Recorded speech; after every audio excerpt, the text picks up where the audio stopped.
नमस्ते, प्रदीप अहलावत नाम है हमारा और आप देखना शुरू कर चुके हैं एलिसिट ई लर्निंग। जैसा कि हमने आपको वादा किया था कि आने वाले वीडियो लेक्चर्स में हम आपको एमसीक्यू कराएंगे ताकि आपकी जो यूपीएससी की प्रिपरेशन है वो और भी बेहतर हो सके।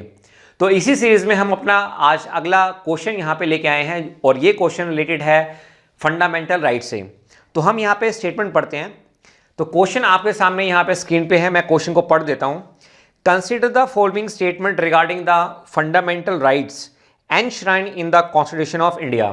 तो दोस्तों ये जो सवाल है ये किससे रिलेटेड है? ये सवाल आपका रिलेटेड है फंडामेंटल राइट से और इसको हम काफ़ी अच्छे से डील कर चुके हैं। पहली स्टेटमेंट क्या कहती है? It is guaranteed bye the constitution of the country. It is guaranteed bye the constitution of country.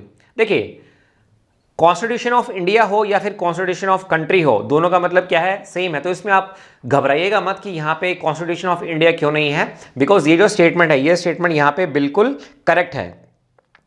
जो सेकंड स्टेटमेंट है executive as well as legislative actions. तो दोस्तों यहाँ पे जब मैंने कल आपको पढ़ाया था आर्टिकल 13, आर्टिकल 12 में मैंने आपको स्टेट की डेफिनेशन बताई थी। तो आर्टिकल 13 अगर आपको क्लियर है तो जितने भी बेसिक क्वेश्चंस हैं वो सारे के सारे आप आसानी के साथ कर सकते हैं, क्योंकि स्टेट में हमने आपको बताया था कि हमारे पास 3 ऑर्गन होते हैं। एक हमारे पास क्या होता है? लेजिस्लेटिव, एक हमारे पास क्या होता है? एग्जीक्यूटिव, और एक हमारे पास क्या होता है? जुडिशरी होता है। तो सेकेंड स्टेटमेंट में यही कहा गया है, executive as well as legislative actions can be declared illegal by the judiciary if they violate the fundamental rights. ये बात बिल्कुल सही है। कोई लेजिस्लेटिव एक्शंस हैं या फिर कोई एग्जीक्यूटिव एक्शंस है वो फंडामेंटल राइट्स के खिलाफ है, तो जुडिशरी जो है उनको वो जो एक्शन है उनको वो क्या कर सकती है? वो इलीगल घोषित कर सकती है, डिक्लेयर कर सकती है। तो दोस्तों ये जो सेकेंड स्टेटमेंट है ये भी हमारे पास क्या है? बिल्कुल करेक्ट है। अब थर्ड स्टेटमेंट की हम बात करते हैं, fundamental rights are absolute in nature. तो इसके बारे में हम थोड़ा सा डिस्कस करेंगे।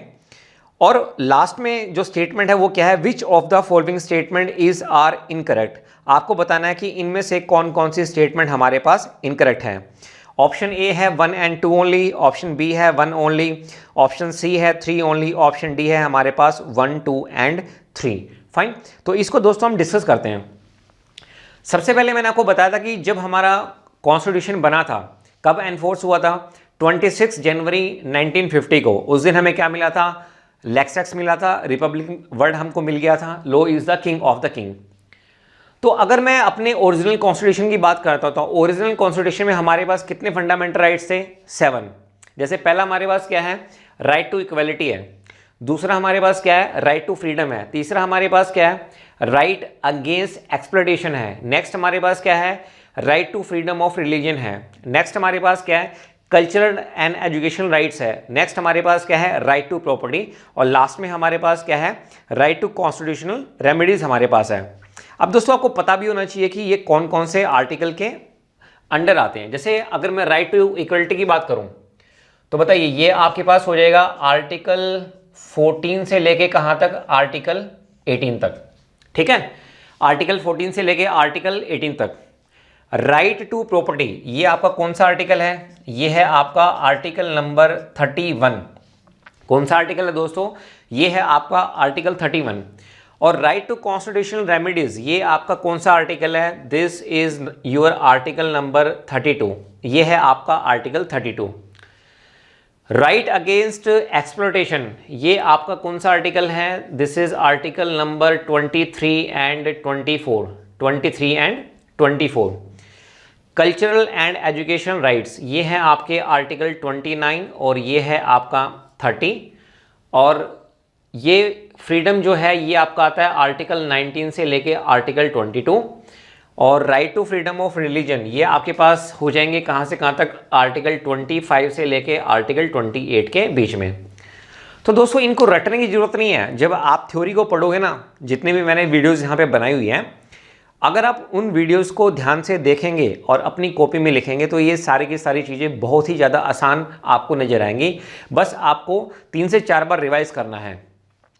तो राइट टू इक्वलिटी हमारे पास आर्टिकल 14 से लेके आर्टिकल 18, राइट टू फ्रीडम 19 से 22, राइट अगेंस्ट एक्सप्लॉयटेशन हमारे पास article 23-24, right to freedom of religion 25 से 28, cultural and education right 29-30, right to property 31 और right to constitutional remedies article 32।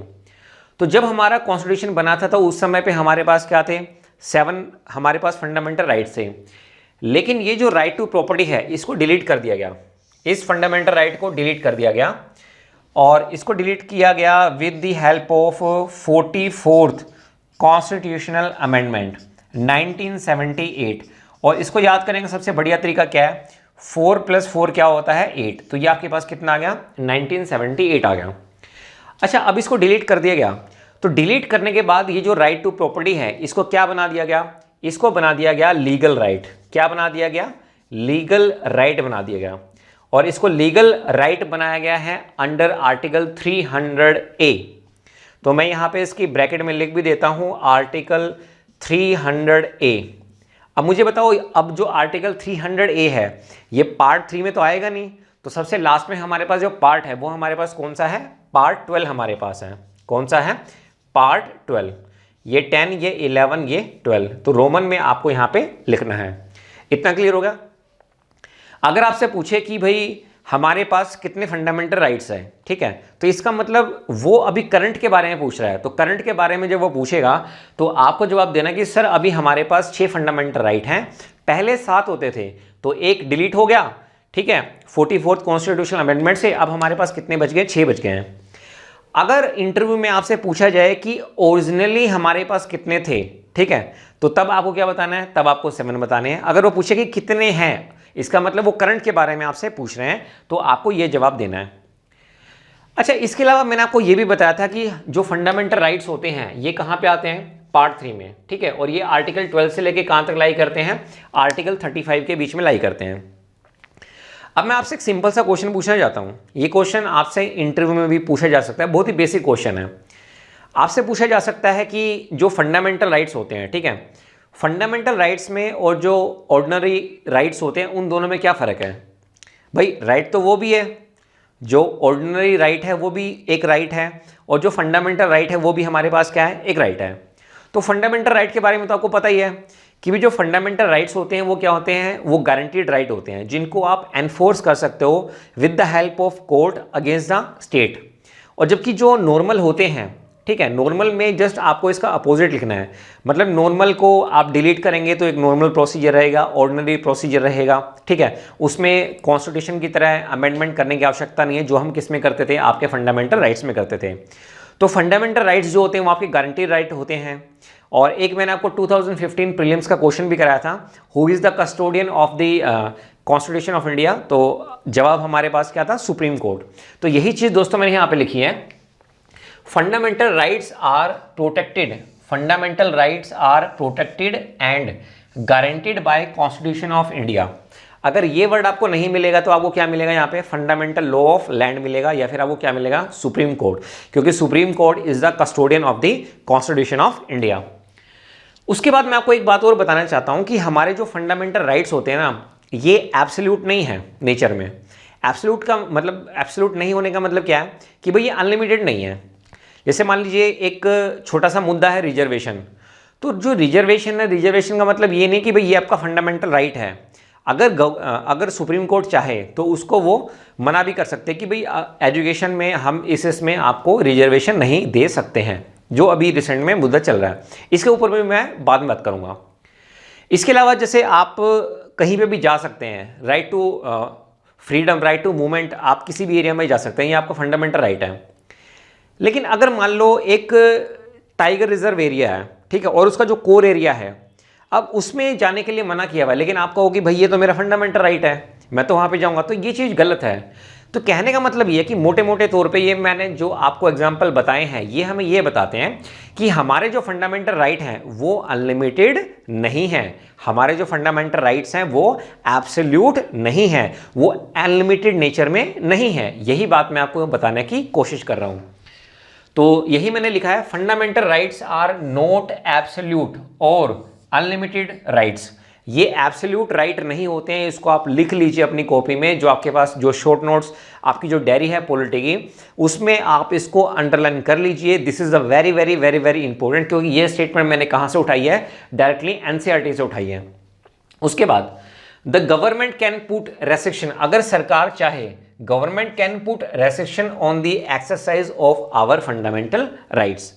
तो यहाँ पे मैंने आपको पूरा डिस्कस करा दिया, जो मैंने आपको इस वीडियो लेक्चर्स में प्रोवाइड कराया था फंडामेंटल राइट्स के बारे में, वो सब मैं आपको यहाँ पे बता चुका हूँ। तो अब वापस से अपने क्वेश्चन पे आते हैं।